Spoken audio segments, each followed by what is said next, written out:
Now, I grew up in Butte, Nebraska, a town of 400 people.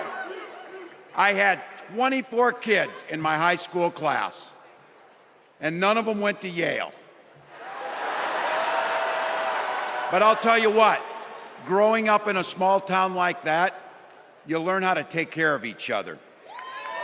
That family down the road, they may not think like you do. They may not pray like you do. They may not love like you do, but they're your neighbors. And you look out for them, and they look out for you.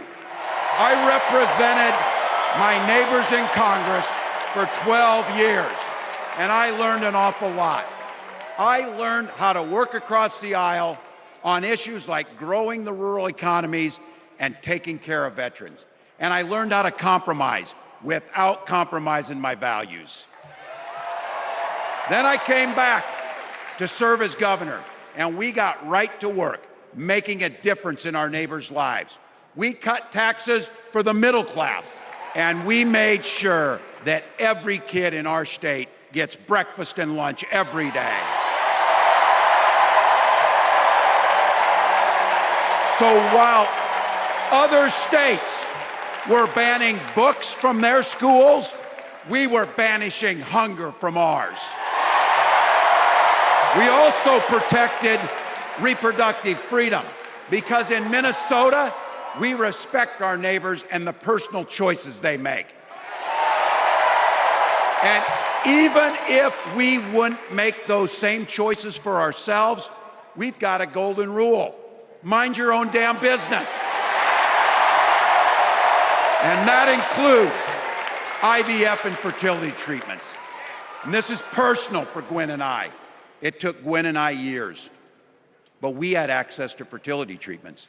And when our daughter was born, we named her Hope.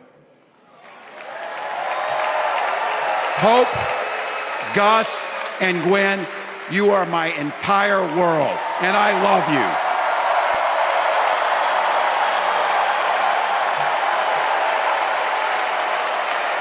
I'm letting you in on how we started a family because this is a big part about what this election is about. Freedom. When we Democrats talk about freedom, we mean the freedom to make a better life for yourself and the people that you love. Freedom to make your own healthcare decisions. Some folks just don't understand what it takes to be a good neighbor. Take Donald Trump and J.D. Vance. Their Project 2025 will make things much, much harder for people who are just trying to live their lives. They spent a lot of time pretending they know nothing about this. But look, I coached high school football long enough to know, and trust me on this, when somebody takes the time to draw up a playbook, they're going to use it. It's the fourth quarter. We're down a field goal, but we're on offense and we've got the ball.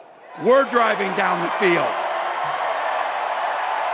And boy, do we have the right team.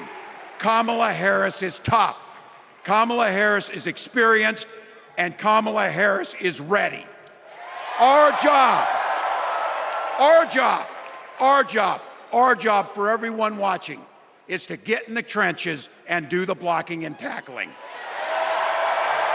1 inch at a time, 1 yard at a time, 1 phone call at a time. We got 76 days. That's nothing. There'll be time to sleep when you're dead. We're gonna leave it on the field. That's how we're gonna fight.